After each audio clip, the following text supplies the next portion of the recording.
This time, we are partnering as institutions. Pareho po kami ng ombudswoman na committed dito sa programa ito.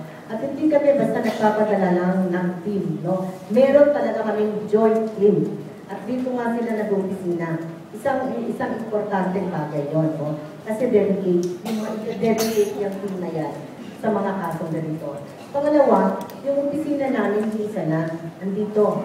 And it's strategic in the sense na ang mga auditors namin, no? Kung saan-saan kasi nanggagaling yan eh.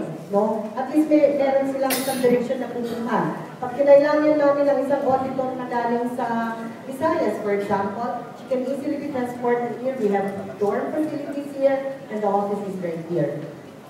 Pag-handle ng mga dokumento at ebidensya, nandito sa amin, hindi nalalabas.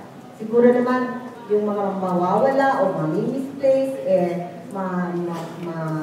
ma-avoid natin. Ano? So, talagay ko,